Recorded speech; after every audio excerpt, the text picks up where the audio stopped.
আমি আজ fried rice রান্না করব। ফ্রাইড রাইসের জন্য আমি চাল আগে থেকেই ধুয়ে ভাপ দিয়ে রেখে দিয়েছি, 80% সিদ্ধ করে রেখেছি। দিয়ে দিব লবণ,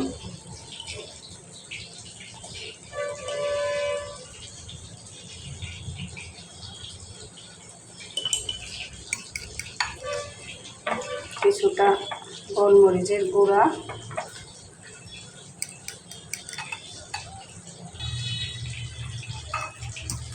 ডিমটা আমি এখন ফ্রাইড রাইসের জন্য ভেজে নেব।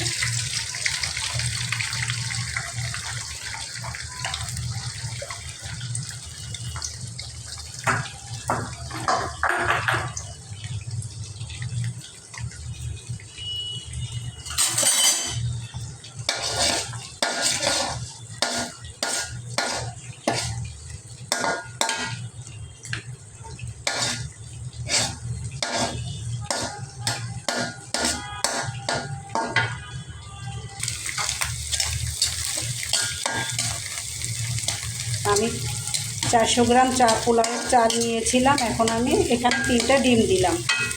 3টা ডিম ঝুড়ি করে নিচ্ছি। অনেক সময় আমি ডিমটা খুব পাতলা করে ভেজে তারপরে ছুরি দিয়ে কেটে নিই।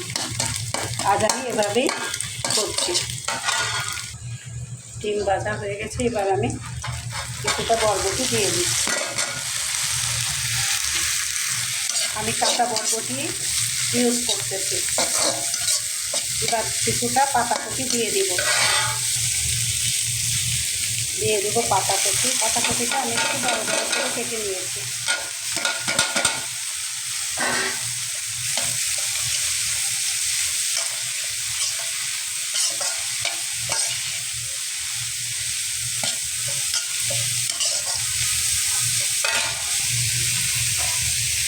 দিয়ে দিব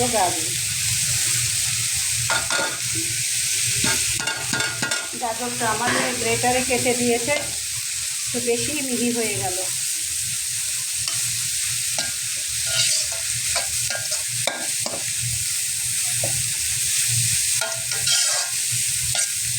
আপনারাও ঘরের বাচ্চাদেরকে দিয়ে কাজ করাবেন, দেখবেন ওরাও মজা পাবে, আপনারও কাজ করতে খুব সহজ হবে।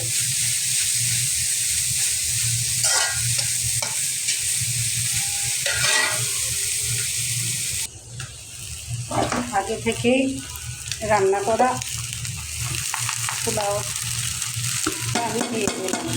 শুধু পোলাও চালটা আমি ভাপ দিয়ে নিয়েছিলাম।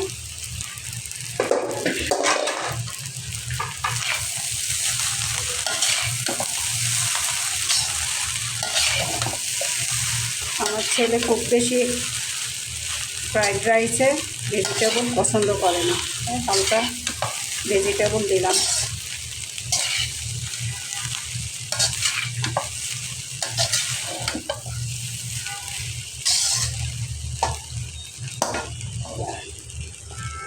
আমি কিছুটা সয়া সস দিয়ে দিচ্ছি।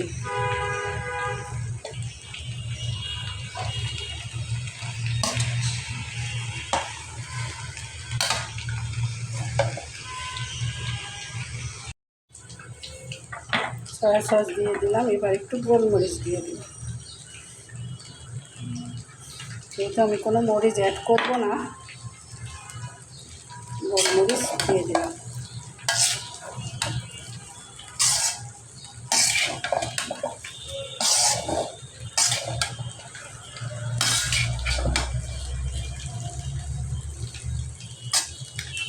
আমি এখন কিছু সময় দমে রেখে দিব। ফ্রাইড রাইস রেডি হয়ে গেছে আমার।